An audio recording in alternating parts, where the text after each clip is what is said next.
If you've not been here before, just to tell you about this room, there's a toilet on this level, so you don't have to fight through the football supporters downstairs. This is a venerable room because it's been a folk club, the site of a folk club for many years, where Martin Carthy ran a folk club here, starting in the 60s. And there's one person in this room was actually here on a particular night when a young American walked in and asked if he could just sit in and listen to the music, and Martin Carthy said, yeah, but would you mind singing something? He said, no, I don't want to sing. But after the interval, this young man got up and did sing a few songs, and his name was Bob Dylan. No. So Wow. here you are. Great spot, and there he is up there in this very room.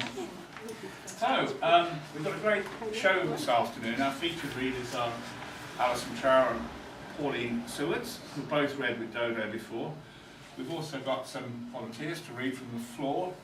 That's where we'll start. And each poet can read up to 3 poems, and we'll have some open mic readers in this half and some in the second half. So, if I could introduce our first open mic reader. Before I do that, I'll just tell you something else. We don't actually pay to hire this room, but the landlord asked us if we could donate to Macmillan's each time. So if you've got any spare change, please put it in the bucket. So there you are. Right, first open mic reader, Wendy Young, please.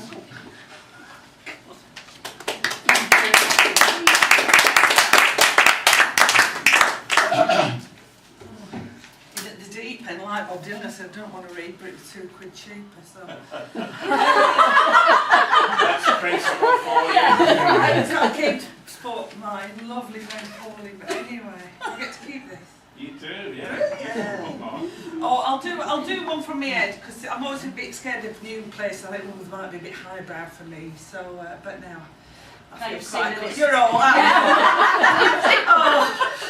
So this is called Entrailpreneur.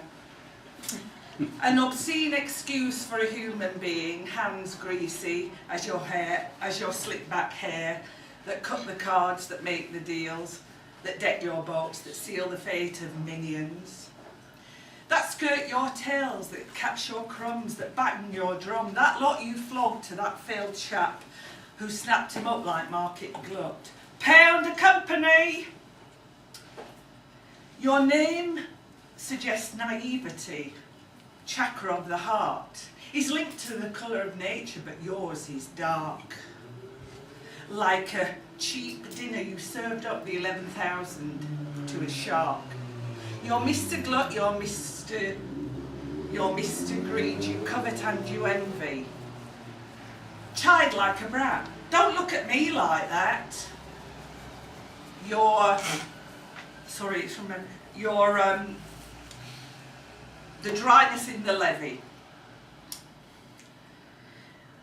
Sail away forever and a day on your beautiful pea green boat. Live like a slob in your wife's slimy name, but wherever you are, look out. If luck is a lady, you may fall foul, so don your cloth and pray. Your sleaze and your clout, your barrow boy flout, will save you from the mob. To quaff and scoff with arse-licking fops, who really ought to frown you, drown you.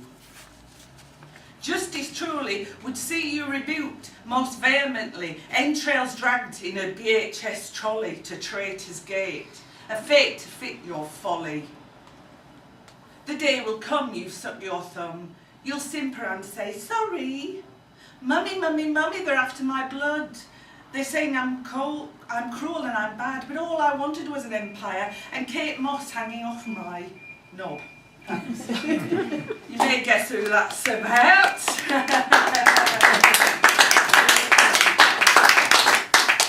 I'll read a couple.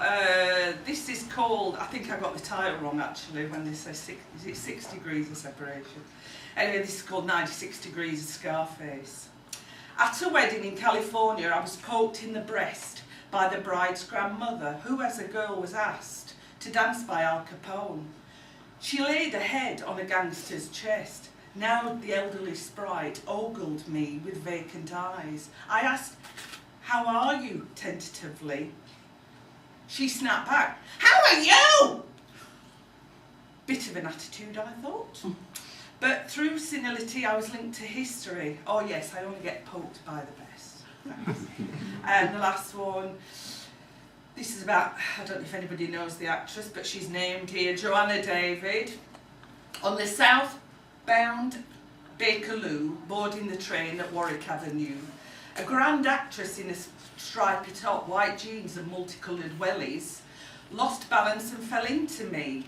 Stamped on my toes. In the process, she was mortified, but I was most forgiving. On a par with stubbing them at the Temple of Karnak, I was marked by Joanna David. Oh yes, only the best tread on my toes. Thank you.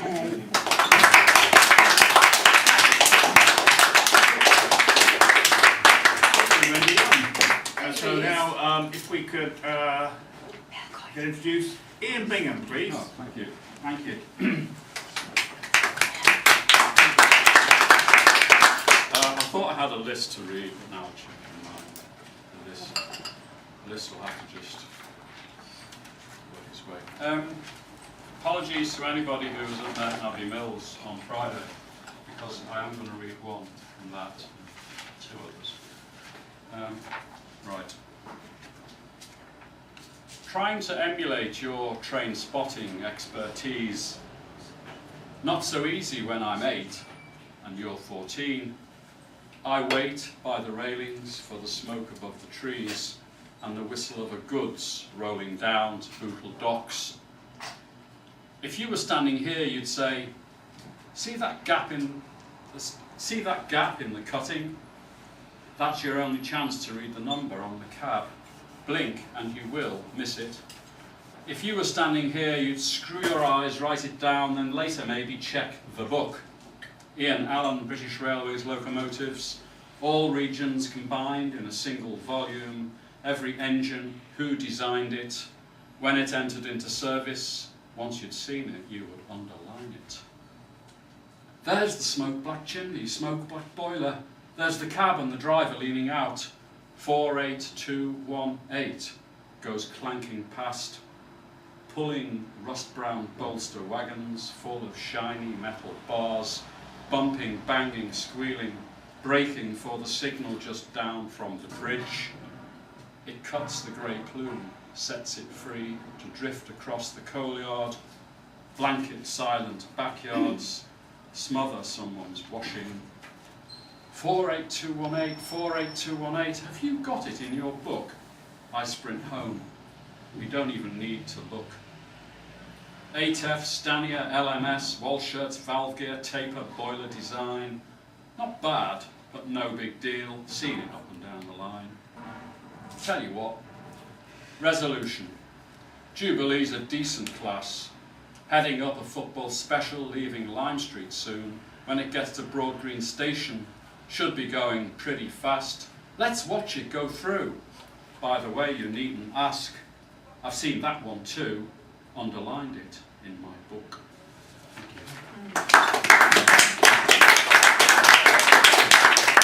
Thank you. Two shorter ones. This is possibly misremembered end to a relationship of long ago.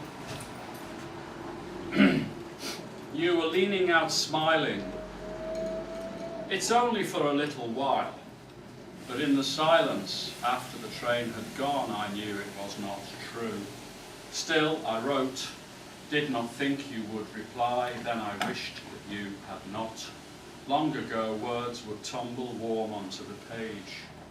Now they are stripped bare, polite. Oh, the deeper meaning's there, all right. You must have paused, thought it through, before you'd started to write this short request to close the old account. A note from someone I never knew. It's not from you, no, not from you.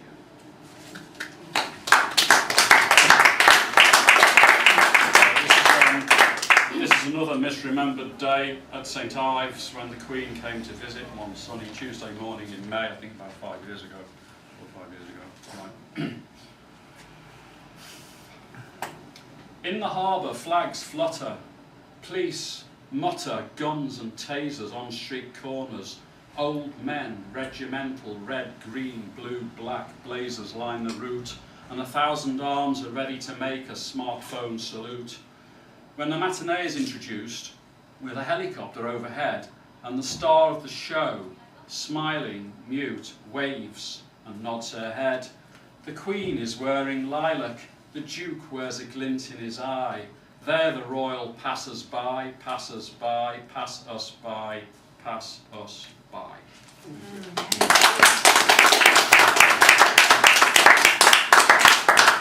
Thank you, Ian. And our last open mic poet in this first half is Sue Johns. Yay!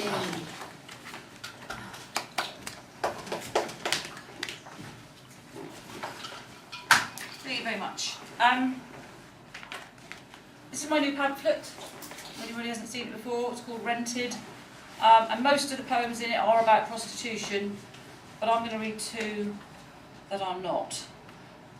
And the first one is called Domestic.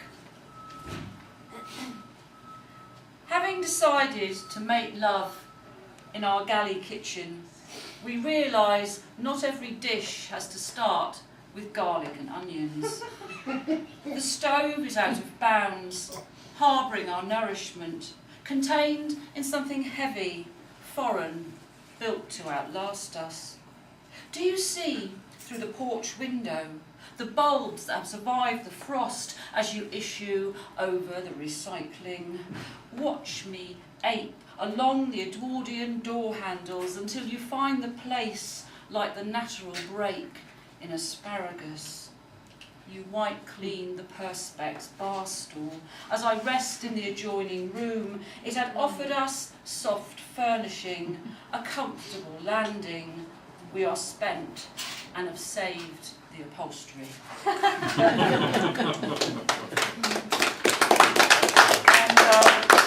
this is about the road. It's called The Road, and it's about the road I grew up on in Cornwall. By Cornish standards, a very, very busy main road. And back then there weren't any roundabouts, speed restrictions or anything like that. It was a very dangerous road indeed, the road. Footballs, bicycle wheels, footballs, the family business, footballs, my heart snagged on the gorse, footballs, all lost on the road. If you handheld your life, you could cross the road into your grandparents' garden, catching your breath on fried bacon, through the cowpats and caravans and over the 1 mile of golden sand as far as France. Or be sand scooped into a VW by a teenage surfer and delivered home for a lecture over a tea of wet ham. Away from the road in the eternal sunshine.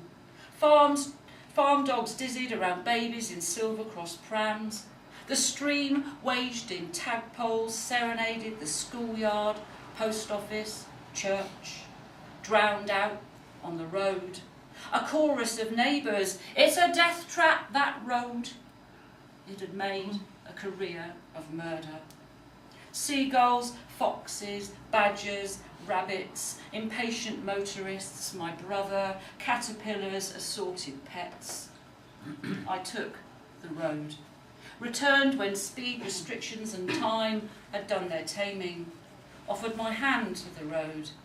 It takes so little now.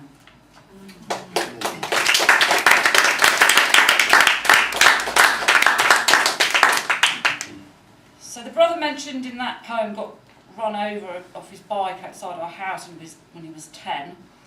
And my other brother made it to 43 before the drugs got the better of him. And this is a poem I wrote about his coroner's report. And I feel quite confident he would have really liked this poem. But it's a bit like putting on a good funeral. You can never really be too sure. Coroner's report. They call you gentleman, then list the quantities of heroin, crack and alcohol. Head injuries, cellulitis. Hey, no wonder you were depressed, the groin abscess injected just the day before. Nicotine on your fingers, dirt under your nails, no lipstick on your collar. asthmatic. Keep that cat off his bed, Mum said. Hepatitis C. Unwashed feet, time of death. Lungs congested, kidneys disintegrated. But sorry, mate, your intestines were unremarkable.